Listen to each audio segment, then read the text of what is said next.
Welcome back to another episode of Off the Bench, Northern Arizona Prep Sports, presented by Rice Accounting and Jackson Hewitt Tax Services and Cottonwood Parks and Recreation, right here on Verde Valley TV and KVNA 104.7 FM. I'm your host, Philip Catafamo. We have got a great show in store for you this week. Later in the program, we'll be joined by Prescott High School Athletic Director Missy Townsend, who will break down the new coaching hires for next season. We'll then be joined by Lee Williams girls tennis coach Jessica Alletto, who will talk about the new crop of freshmen the program welcomed in this year. But on the other side of this break, we'll be joined by Chino Valley High School baseball coach Jason Olson to discuss the identity of his team. All of that and a whole lot more coming up right here on Off the Bench. Stay with us. We'll be right back.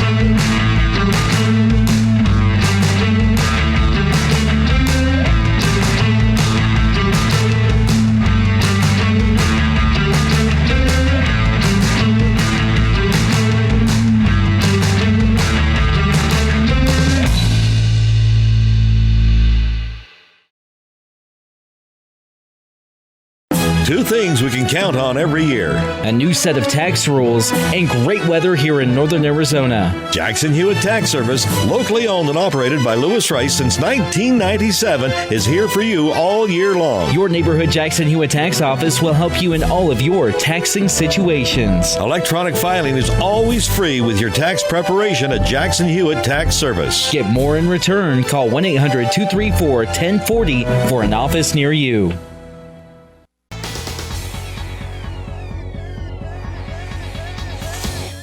Welcome back to Off the Bench, Northern Arizona Prep Sports. I'm Philip Catafamo, and I am joined by Chino Valley High School baseball coach Jason Olson. Coach Olson, welcome on the show. Thanks for having me. Well, we're happy to have you. The Cougars playing very, very well right now here in 2021. 2019, a little bit of a struggle. 2020 coming into that season 3-1 before the COVID pause. But here in 2021, playing well, Coach. Currently sitting second in the 3A North Central region, ranked within the top 10 of the 3A conference. I mean, how are you feeling so far at this point in the season? Right now, we feel pretty good. A lot of things are clicking. We're starting to run on some cylinders. And, you know, even though we've lost 3 games, 2 of those games we actually lost. We've only been beat once. We beat ourselves the other 2 times. But it's high school baseball. That's why you go out and play and, you know, do what you can to win any ball game you can. Well, and you guys are winning some ball games right now. Obviously, the COVID season comes with a little bit of a change. No invitationals this season, no midseason tournaments. I just kind of wanted to get your thoughts, Coach, in terms of the benefits. Have you seen any benefits not having those invitationals, or is that something that you guys have been missing this season? Yeah, I think it's a little bit of both. I think the downside of it is a lot of times in those tournaments, you can get a lot of guys that don't get a lot of playing time in. You know, especially from the pitching side, you play so many games that sometimes you have to play or throw some pitchers that you don't normally throw when you want to throw them. And so you have to get them in there and they kind of get that experience a little bit. But then again, on the flip side, you know, the guys that we have and the guys that we are using aren't playing as many games and getting as tired. Well, and also, Coach, the competition level, you're seeing different teams that you would more than likely see in the playoffs during those regionals or those invitationals, or even some schools that you don't get an opportunity to see. I mean, does that play at all in a factor in the season, just getting a bit of a taste of a little bit of everybody when you get a chance to go down there? Yeah, I think so. You know, it's always good to see some of those other teams and see what else is out there. You know, that way you can kind of build your roster and go through your practice and try to figure out some other things that maybe you wouldn't think about doing previously. And all of a sudden you play somebody and you're like, yeah, you know what, we might want to work on that a little bit. That way nothing surprises us. At the plate, Coach, offensively, the team is doing very well. Caleb Burns, senior, leading the team in batting average so far this season, batting a little over 380 in 42 plate appearances. Caleb is a part of a handful of seniors you have this year. I believe what I counted was either 5 or 6, a relatively smaller senior class this year for you, Coach Olson. But what have you liked from your group of seniors here in 2021? I think probably the biggest thing is their leadership. You know, being from a small town, not only have they played different sports with each other growing up, but the juniors also played with that senior class. So they're really close that way. Luckily, they were able to get a little bit of Chino Valley baseball last year with the little bit that we had. So they had a little bit of an idea coming in this year of what was expected from this new coaching staff, rather than what they had previously. So some of the things have been a lot easier, starting with their leadership and knowing what we expect and what we want to do daily. No, very much so. And the operations are operating very well. As I mentioned, the team is currently sitting in second place in the region. They're a top 10 team in the conference. Cougars are playing some great baseball right now, looking at a possible playoff spot. Coach on the mound, Riley Roscoff, your junior, has been pitching well.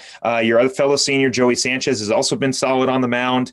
Roscoff, more specifically, under 2 ERA through 36 innings pitched so far. Sanchez, under 3 through 20 innings pitched so far.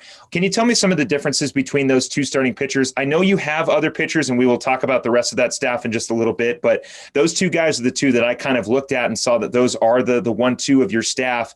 How do they approach that position differently? Does one throw maybe a fastball a little bit better? Maybe their off speed works a little better. What's sort of the difference between those two pitchers? Probably the biggest difference is Riley's left-handed and Joey's right-handed, which is also a huge difference. Yes, of course. Yeah. But no, it's two completely different. Riley's got a little more of a power fastball from the left side. He was 82, 86, 2 different breaking balls he can throw when he wants, and even working on a changeup that's pretty good. Joey's more of a 2-pitch pitcher, but he locates a little bit better than Riley does, and able to get a lot more ground balls and balls that are in play, where Riley is more of a strikeout pitcher than Joey is. Well, and then, Coach, you'll get, obviously you will get Riley back next season. I'm curious, at this point in the season, we're getting close to playoff time. What is the identity of this team? If you were to pick a descriptive word to use to describe your program this season or how the season's been going, what would that identifying word be? And what would you say is the identity of this team so far?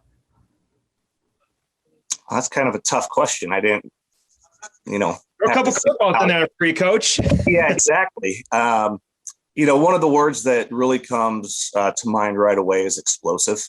And more because what we teach here is, it takes zero talent to hustle. Mm-hmm. So, we're not necessarily worried about trying to hit balls over the fence and become a guerrilla type team. We're worried about putting the ball in play and getting down the line as quick as we can.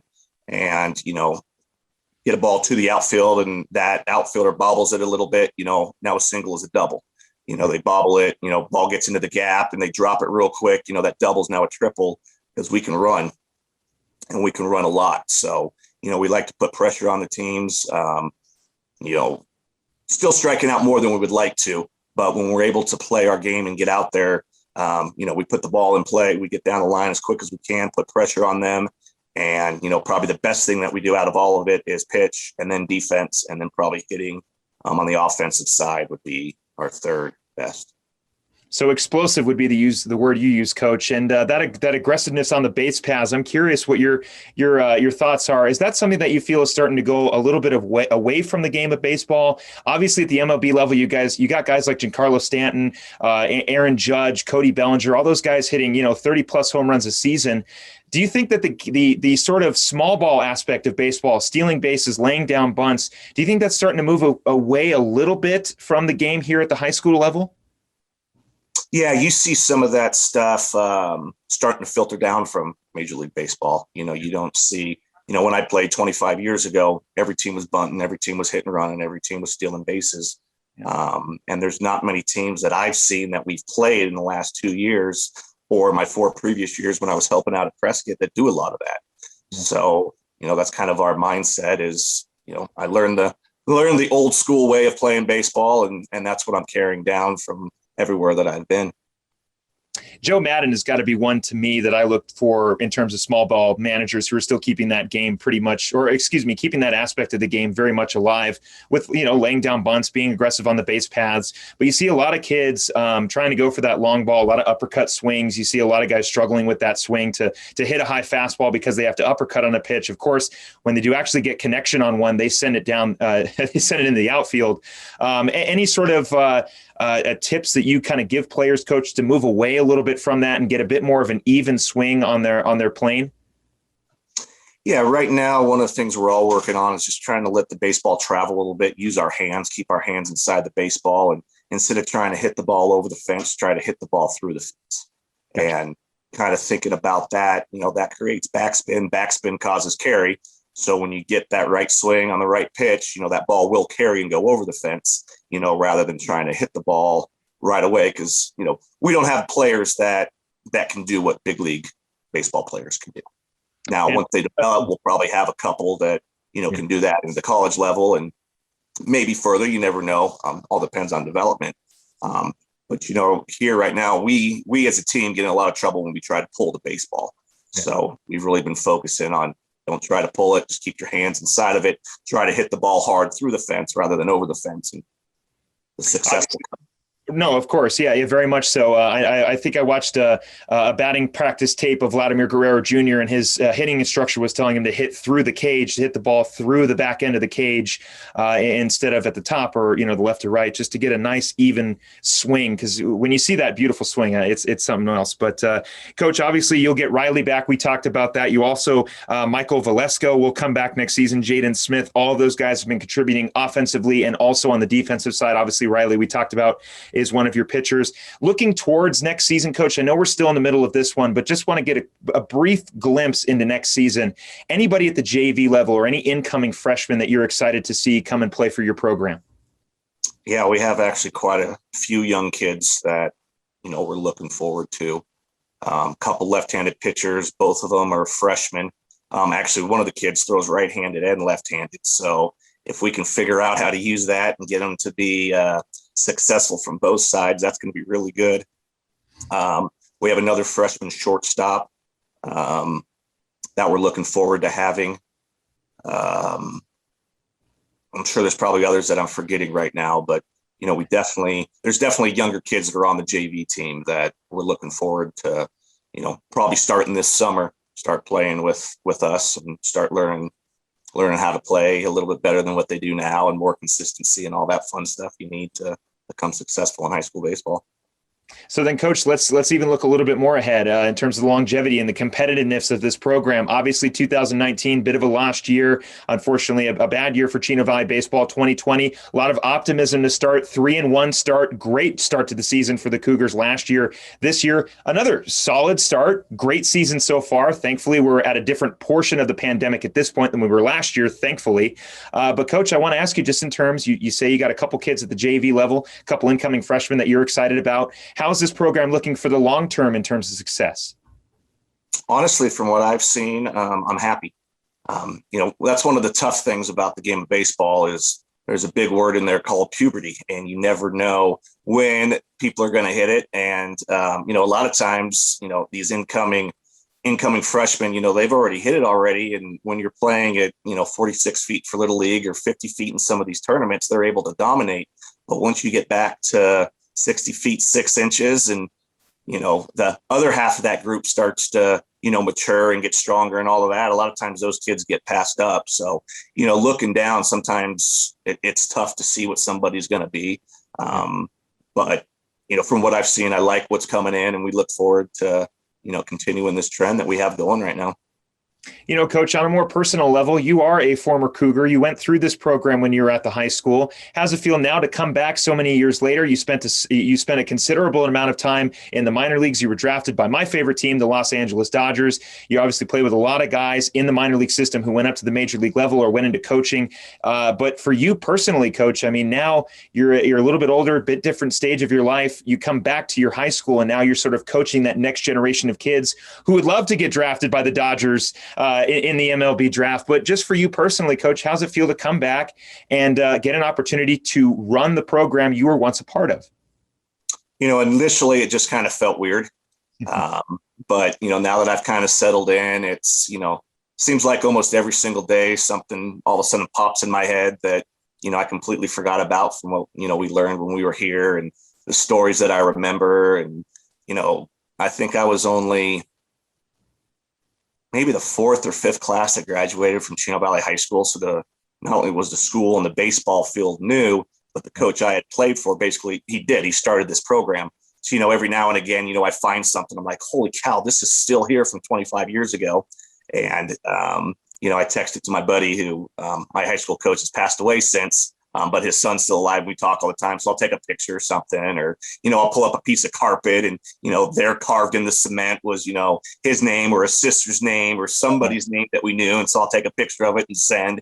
But it just feels really good to, I was lucky growing up in this area, and I had a bunch of great coaches, and it's really awesome for me to be able to give back to the community. That's the big thing. There's nothing here that I'm here for myself. I'm not trying to be a Hall of Fame coach. I'm not, trying to move to a better high school or get a college coaching job. I have my own career with the town of Chino Valley. So I'm strictly here for the community that I grew up in and gave me so much. I just want to be able to give back to not only the community, but the school and the players that we get coming through this program. I got two more questions for you, Coach, before we let you go. First and foremost, for those of you who are listening on the radio side, Coach Olson is currently, we're conducting this interview. I'm obviously in the studio. He is through Zoom inside the locker room at Chino Valley High School. So, Coach, I'm curious, is your locker still there at Chino Valley High School? And if so, where might it be? Actually, it's not. This wasn't here. Where I'm sitting now used to be the coach's room. What you can see behind me, there used to be a wall there, and the other side of that used to be where we kept all our tools and bats and helmets and all that fun stuff. So unfortunately, that's not here. Well, Coach, like I mentioned, we got one last question for you here. Going back to the season so far, we're getting close. We're getting down to the end. You wrap up a couple series this week. Looking forward, you got a series against Brigade Catholic, who is a region team, and then a freedom game against Sholo. Sholo's had a pretty decent season so far. But how are you feeling coming down to the end of those last two series, one against a region, obviously one against more of a freedom? I mean, right now, I think our outlook looks pretty good. But what I try to tell our players and everything else is we try to take this thing one game at a time, one at bat at a time, one pitch at a time. So, yeah, I'm kind of, since I'm the coach, looking forward to some of that stuff. But, we're trying not to get too far ahead of ourselves. We're trying to take care of, today, and tomorrow, and so on and so forth. So overall, like I said, I'm looking at it, and I think we're sitting in a pretty good spot. We still have a chance to win the region, which is our first goal as a team. And we'll just, do what we can. That's why we have to go out and play the games. Exactly. Well, like you said, Coach, one day at a time. We're excited to see what happens with the explosive Chino Valley Cougars. Coach Jason Olson, the head coach of the baseball program there at Chino Valley High School. Thank you very much for coming on, Coach, and talking about your program. Thanks for having me. I appreciate it.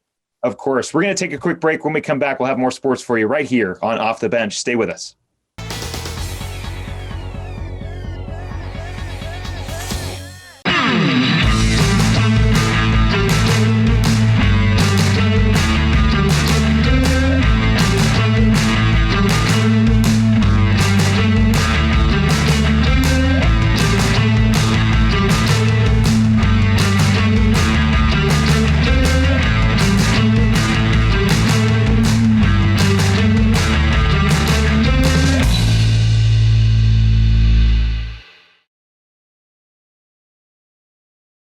Two things we can count on every year: a new set of tax rules and great weather here in northern Arizona. Jackson Hewitt Tax Service, locally owned and operated by Lewis Rice since 1997, is here for you all year long. Your neighborhood Jackson Hewitt Tax Office will help you in all of your taxing situations. Electronic filing is always free with your tax preparation at Jackson Hewitt Tax Service. Get more in return. Call 1-800-234-1040 for an office near you.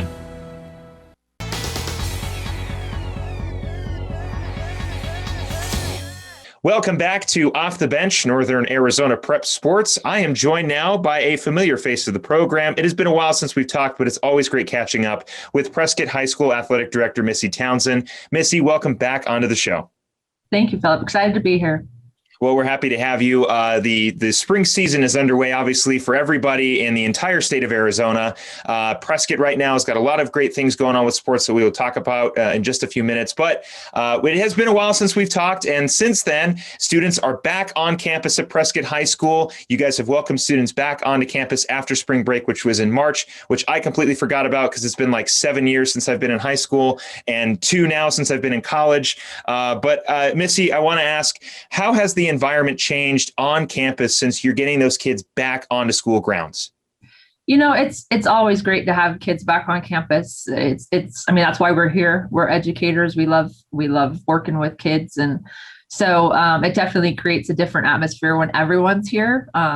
You always have the logistical issues of trying to handle, 1,300 kids in one space and all the planning and execution that goes into that. But, I think the one thing that's probably been the biggest difference, to be honest, is, last week, feels like a little bit longer, when the governor rescinded the executive order on schools requiring masks as a mandate.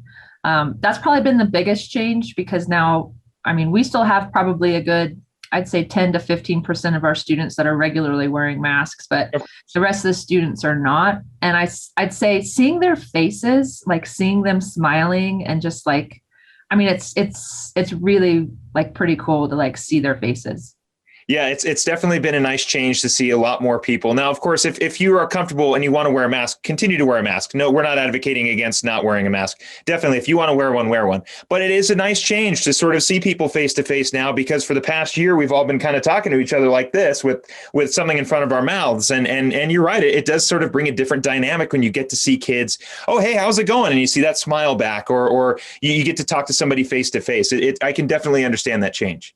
Yeah, and it's been, and like you said, definitely it's our district highly recommends them to wear it, as well as our staff, but it is not required as it was before by law. But yeah, just you're seeing kids get to kind of feel like they've seen like a light at the end of the tunnel type of mentality, and also just getting to feel like they're normal again. So it's been a really neat thing to see. It has definitely been a nice change. And of course, we could talk about that all show long, but we want to talk about Prescott High School here. In terms of the campus, we just talked about it. Kids are back in school. What else has been going on around campus outside of sports before we really dive into the sports stuff? This past Saturday, we held prom. So that was really fun. Nice. We worked with student council. They worked with our director of health and safety, Alexa Scholl, to make sure that we planned it in a way that we felt it was the most safe environment. So we actually held prom out on our football field, on the turf field. What was the theme? It was Greek themed. Oh, okay.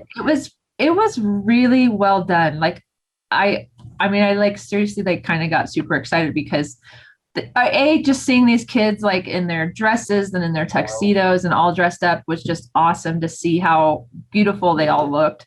But then again, just kind of like that sense of a little bit of like the first dance, the first school event we've had all year, to get to have prom and to do it outside in that way.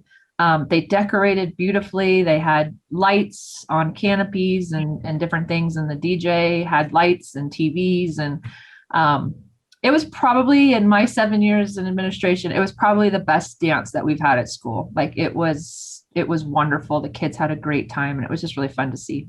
And that must be really cool for the seniors. Of course, last prom was more than likely canceled because of COVID-19, because the kids were coming off of school grounds. And now, you mentioned it, sort of that feeling of the light at the end of the tunnel. You get your normal prom, you get your spring season, you got your winter season, you got your fall season.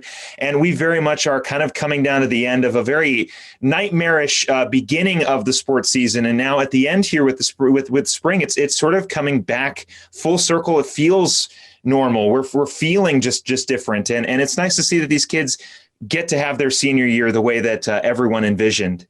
Yeah. And it's definitely different than in years past, because it's not like it's just a free for all with everything. There were a lot of restrictions with who could come, how many could come, what they had to do, the spacing, the venues, all that kind of stuff. It's the same with graduation. We're really excited to host graduation like we've always done on our field on May 28th.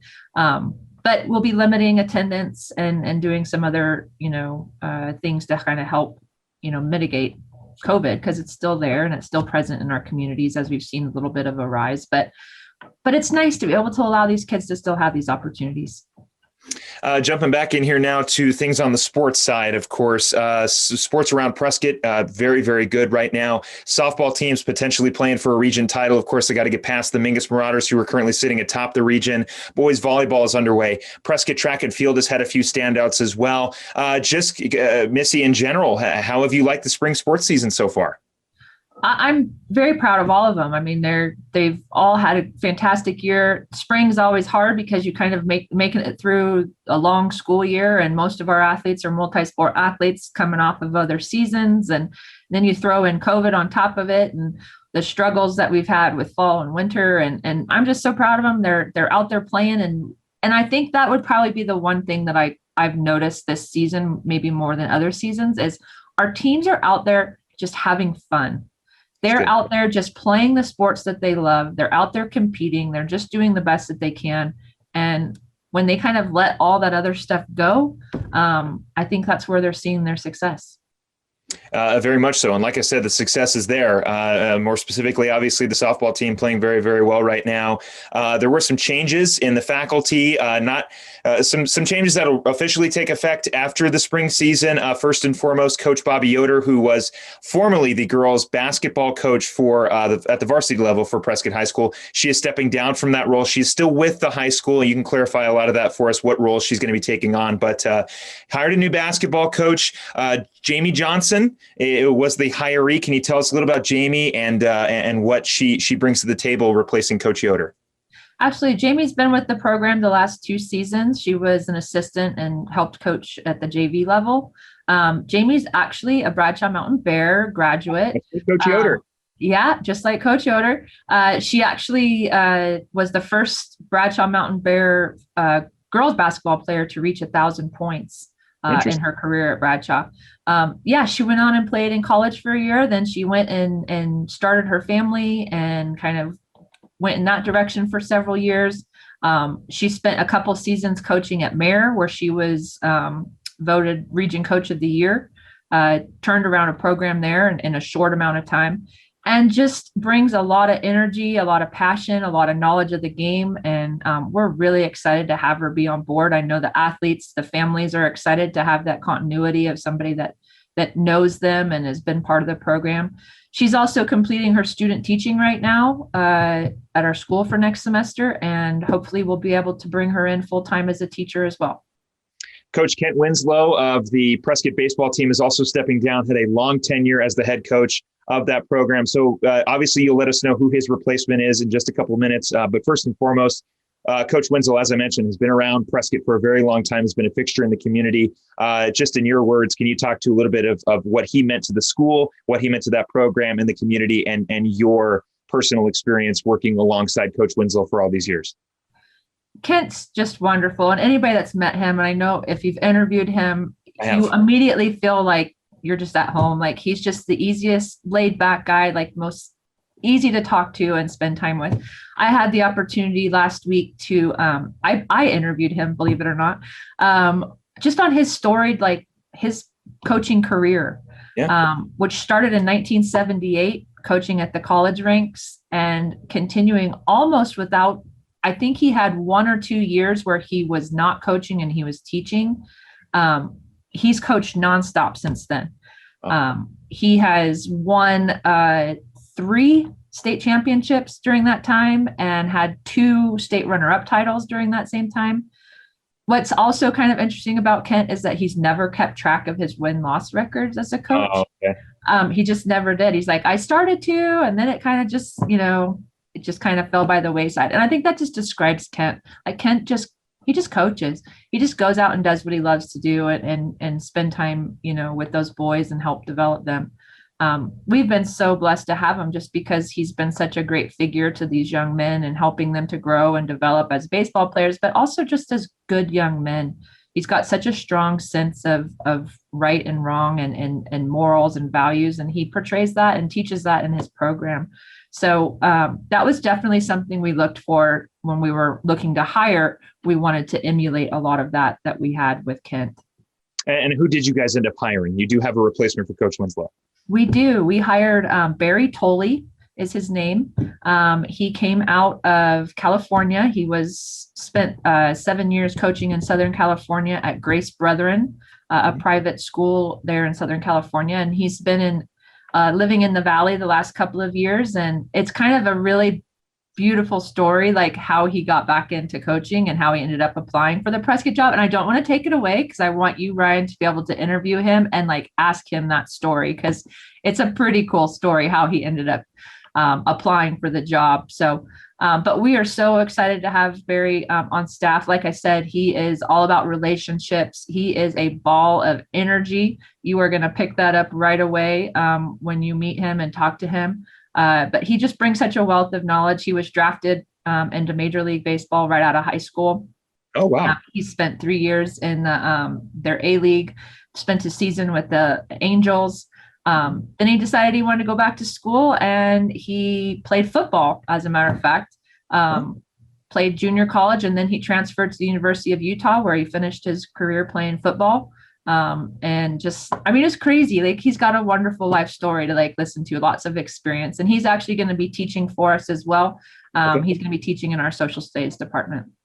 Yeah, I'm definitely interested to meet him, and it sounds like he's a great guy to speak with, and we'll definitely have him on the show. I did get a chance to speak with Coach Winslow before he retired, and yes, everything you said is 100% true. He's just such an easygoing guy, very easy to talk with, loves the sport of baseball, is very, very knowledgeable. Missy, I want to ask you, are there any other openings right now? We're running out a little bit more, running out of time a little bit here, but are there any other openings going on campus? Any other programs looking for a coach? Yeah, Coach Phil Reed, our boys soccer coach, resigned at the end of the season to pursue some collegiate or professional coaching experiences there. We are going to miss him because we have absolutely loved having him, and he really transformed our boys soccer program and turned it around insane. Yeah. So we are actually in the process. We're doing 2 interviews today and hoping to interview 2 more next week. So hopefully within the next month, we'll have another announcement with another new head coach. I've got one last question for you. Again, we are joined by Prescott High School Athletic Director Missy Townsend. Prescott sports underway, obviously, just like everybody else here in Arizona. But Coach, I want to ask you, you've had a lot of coaches sort of answer the call to coach programs. Coach Yoder, for example, came in as the basketball coach, then ended up assistant coaching the softball team, which I believe she still is, and now is the head coach of the badminton program. Coach Cody Collette, former football coach, came back to the school to continue to coach football, now takes over the wrestling program. So it's kind of a 2-parter question. First, what can you speak to the willingness of your staff to sort of step up and answer the call to sort of coach some of these programs? Maybe we'll see Coach Campusano take over the men's program like he has for the women's soccer program. But just sort of what can you talk about the willingness to help, or even just the ambition to want to add on a bit more of the workload to some of these coaches? And also, how have you been able to find so much talent whenever you're hiring these coaches? Because I mean, for what Coach Yoder has done for that badminton program is absolutely incredible.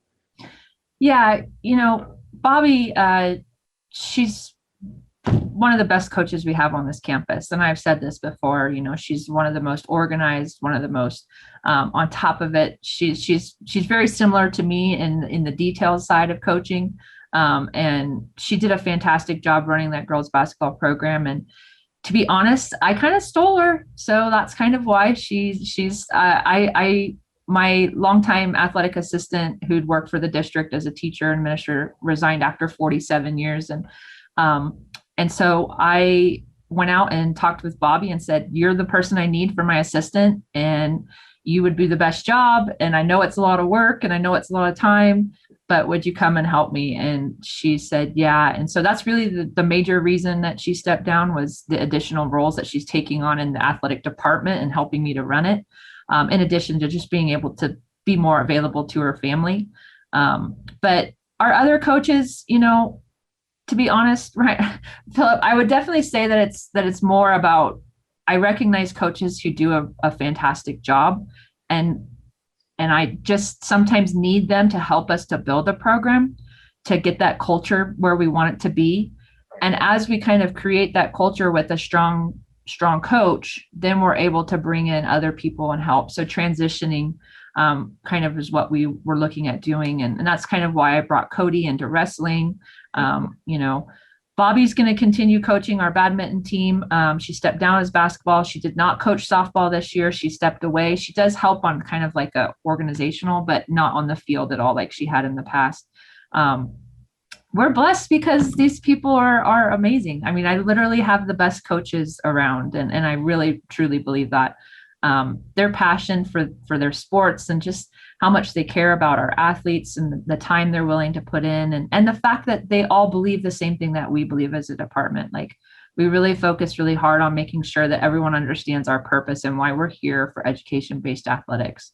They understand that it's about developing the student athlete as a person and as a player, and that the athletics and the winning will come as we develop them as people and as we teach them these lifelong skills that are so present in sports, and really utilize those opportunities to teach and help them. I feel like that's the source of our success as sports here at Prescott. Well, Missy, an athletic department is only as strong as its leader, and Prescott High School's got a great leader in you, in athletic director Missy Townsend. Missy, I want to thank you very much for coming on the show and talking about your great staff, talking about all of the sports going on at Prescott High School. Sports are still going on here in the spring season, and I want to thank Missy Townsend for coming back and talking about Prescott High School. Thanks, Philip. I love it. Yeah, we know we all should. We see the enthusiasm. We appreciate you coming on the show. We're going to take a quick break, but when we come back, excuse me, we'll be joined by Lee Williams girls tennis coach Jessica Alletto on the other side of this break. Stay with us.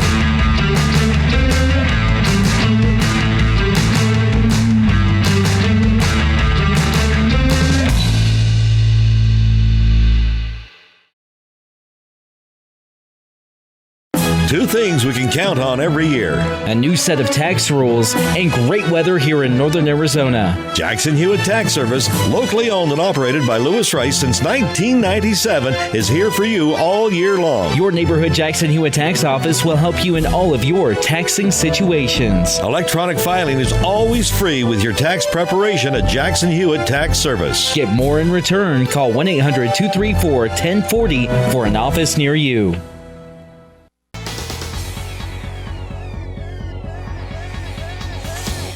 Welcome back to Off the Bench, Northern Arizona Prep Sports. I am joined now by Lee Williams girls tennis coach Jessica Alletto. Coach Alletto, welcome on to the show. Thank you so much for having me. Well, we were happy to have you. The Volunteers finished up their season this week, finished with an 11-1 record overall, a top 15 finish in the conference, or I should say the division rankings, because tennis plays in Division II, if I'm correct. So, Coach, I just want to get your thoughts on the season. You guys are wrapped up now. How'd you think the season went, considering last year was a wasted year?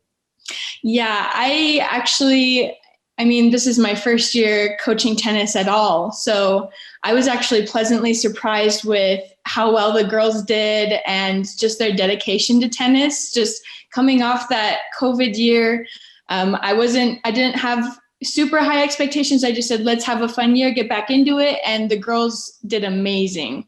So I was really happy with this year. Yeah, and very much so, considering a first-time coach. You come in to take over this program and you kind of steer the ship, continuing the success, 11-1, as I mentioned this year. Let's talk about that final game in the playoffs. You guys lost to Notre Dame Prep earlier this week. Just take us through that playoff match. Yeah, so let's see. Notre Dame was ranked number 4. And we had previously played number 3, Lake Havasu, during our normal season. And so I kind of went into it saying, hey, ladies, we went 2-7 versus Lake Havasu. We ended up losing Lake Havasu. But since Notre Dame is ranked below them, I think we have a really good chance. Our strength for varsity is our doubles team. But according to state rules, you have to play singles first. So I was like, ladies, okay, this is our strategy. We just need to win 2 singles matches, then we'll get to doubles and we'll crush them. We ended up not winning those 2 singles, and we had to end early, just 0-5. But we came really close. Our number 1, Becca, won her first set. So that was really impressive. And then our number 2, Tatum, came really close to beating her girls. So even though we ended up losing, we did have a good strategy, I think, and I think next year we'll beat them. Anything in your first year that you've learned through coaching this program that you're ready to sort of incorporate into next season? I have learned so much. The girls, I swear, every single day they teach me something new. But I think what I really liked that we did this year is I kept challenges open for rankings the whole season. So that meant that every week I would give one girl a chance to challenge someone that was above their rank. Mm-hmm. And because of that, I think we had some healthy competition, which meant the best players played at the rank that they deserved. But they were never safe, right? They always had to keep improving. So my number 5, she was worried that the number 6 might upset her or get to her rank. So I felt like that really pushed the girls to play their best this year.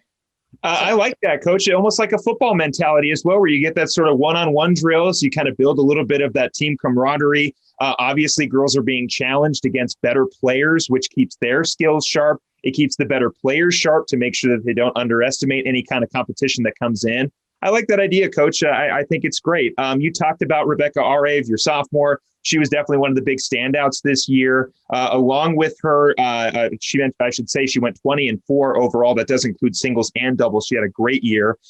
Senior Delia Lucero played great. Cole Atkinson played very well. So, Coach, kind of a two-parter question here. Who else, in terms of your returners? I know this is your first year, so technically they're the first time playing under you, but they returning back to the program, and also some of that senior leadership in your first year. How much did you rely on that? I think because we had such a young team, I mean, we did have a couple upperclassmen that really helped to set maturity in the team, but our team was so young. We just kind of had the mentality like, let's have fun, let's learn what we can and do as best as we can this year. So our senior Leah, from my understanding, she hasn't played tennis in high school, but she really helped set the standard for let's be serious about this, let's have fun, but be serious. And then Chloe, our number 5, she was really good because for the whole season, she went undefeated actually at number 5 until we got to state. So that was really awesome. When doing preparation for this interview, I took a look at your roster and you welcomed in a big group of freshmen coming in to want to play for your program. First and foremost, I mean, obviously you did have some freshmen this year that played very well.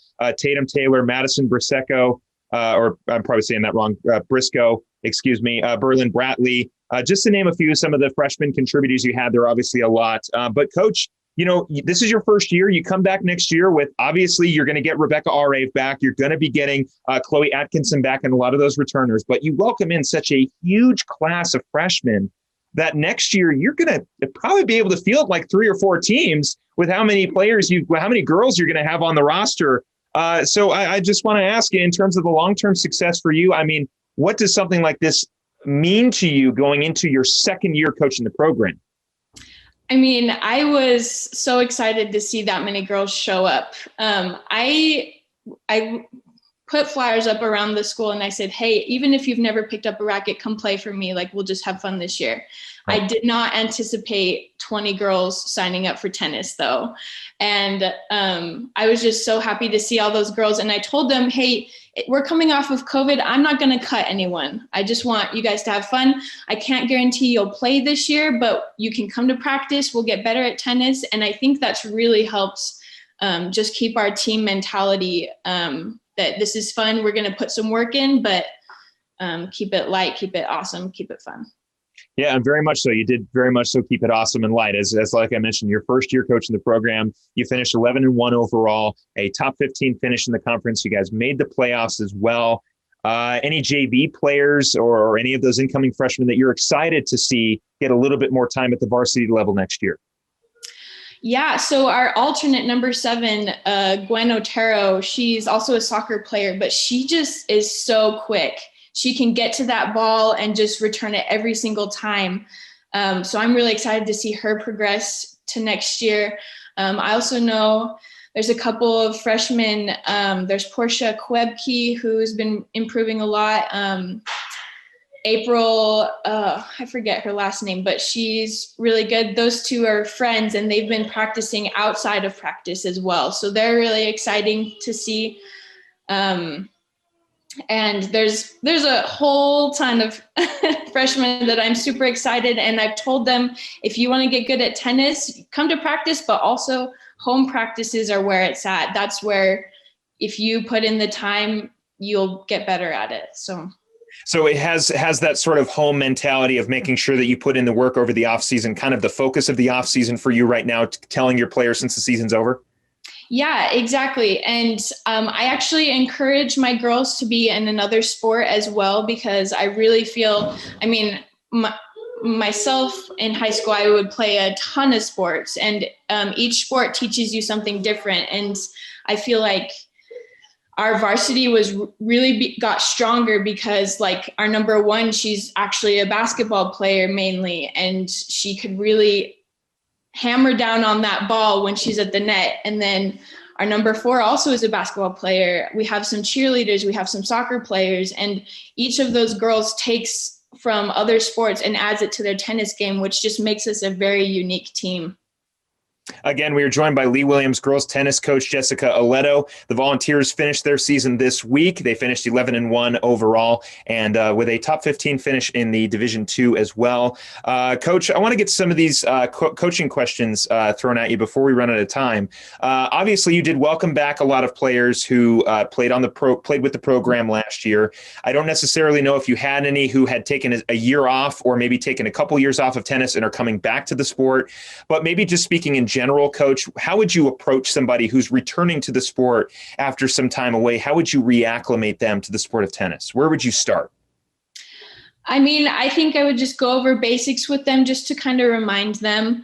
Obviously, get in their conditioning for tennis. Tennis, though it's not very long distance, it is a lot of cardio and running. And so getting that up and just going over basic techniques. I really feel like where you run into issues is when you focus too much on the high level techniques, because yes, they can be very, very helpful at high levels where everyone has the basics down. But if you're forgetting those basics, then it's kind of like trying to build a house without a foundation, you know? Yeah, so. Yeah, you talked a little bit about your doubles team playing very well. How do you build that chemistry between those doubles partners? Especially, I would assume most of the time you could be paired up with somebody you don't know. Yeah, I approached it kind of like, I'm one of those people that if you have a best friend and you both are really good, I'm going to put you together as a doubles team, because I think you just have more fun that way. So I knew my number one and number two, Becca and Tatum, they're really, really good friends. They have classes together in school. They're always together. And that just created that trust and that camaraderie that was required for their doubles team. And they did really, really well as a doubles team. And then also my number three and number five, Maddie and Chloe, they're really, really good together. And so they said, "Hey, coach, can we play together?" And I'm like, absolutely. I want you to be friends. I want you to spend time together. And I've just seen that trust, that communication work so well when they're playing their doubles team. Just if a ball's coming, they're like, hey, go get it. Or like they're really good at communicating with each other. So I'm one of those that I'm not necessarily going to put the top two together. I'm going to put you with someone that you want to play with, because I feel like that makes you play at a higher level. And almost in a lot of ways, when you have two people who, like you mentioned, you have some friends who play in doubles groups together, or you have somebody who, maybe they just got along really well as the season began. That also can be great for sort of keeping the players accountable as well, because I know in my personal life, friends who I'm very close with, I'm not afraid to be extremely honest with them if they mess up or they do something I don't like. But on the flip side, somebody that I'm not as familiar with, I might kind of take a step back and be a little bit more passive aggressive. So in a lot of ways, Coach, keeping those familiar relationships out on the court, in a lot of ways, it helps to kind of keep players accountable and keeps both sides, both doubles partners, sort of just on track. Exactly. When I saw, especially with our number one doubles team, Becca and Tatum, they would push each other and be like, "Hey, let's try this. Let's do something different in practice." And then they would implement it in their matches. And it was just so awesome to watch them grow together and get better at it. Coach, just a couple more technique questions for you. I played baseball in high school. I've talked with a couple coaches about this, and they always talk about, when you're returning a ball or you're hitting a tennis ball in general, you want to keep the racket flat. For me, if I'm a baseball player, I have an uppercut swing because I'm used to swinging up, even though you're not technically supposed to do that either. It shows you how, because probably a reason why I'm still playing baseball, which I'm not. But Coach, how do you kind of make sure that technique stays? How do you sort of teach that racket control to a player who maybe is just started to pick up the sport, or somebody who has some skill but just needs a little bit more refinement on that? Yeah, I feel like in tennis, it has a lot to do with angles, the angle of your racket, the side of the ball that you even hit. You can hit the top of the ball, which will give you top spin. You can hit the bottom of it, which is a slice. And it actually, the girls hate this, and I'm kind of a nerd, but it has a lot to do with like physics, right? Yeah. And so really paying attention to how hard you're hitting that ball. Even sometimes we had a lot of girls that had really hard serves that we played against, especially Notre Dame. And so when you're returning that serve, it's almost just like you're not even going to swing at it, because that'll just like, you'll hit a home run in tennis, which is not good. No. You almost just like, it's kind of like a mirror, right? You're just going to deflect the ball on your racket and just focusing on that angle, what you're getting at. So yeah, it's a lot to do with angles. And also I noticed a lot of our girls would come in and they would just like want to hit it out of the park. And you can hit it really hard. I mean, you watch professionals like Serena Williams or Halep, and they're hitting it really hard, but it's just that their angle's correct. So right. They hit it hard, so it's really low over the net, and it just gets into the other court instead of just hitting it outside the tennis court. A fantastic season in her first year at the helm of the girls tennis program at Lee Williams High School. Coach Jessica Alletto, the Volunteers finished 11-1, wrapped up their season this week, a top 15 finish in the division. Coach Alletto, thank you very much for coming on the show. We look forward to touching base next season. Have a great off season. You deserve it. And we look forward to catching up again down the line. Awesome. Thank you so much. I'd like to thank all my guests for coming on the show this week. Chino Valley High School baseball coach Jason Olson, Prescott High School athletic director Missy Townsend, and of course Jessica Alletto of Lee Williams girls tennis. We will have a great crop of interviews for you next week on Off the Bench. For all my guests, I am Philip Katafamo, wishing you a great rest of your week, and we will see you next time.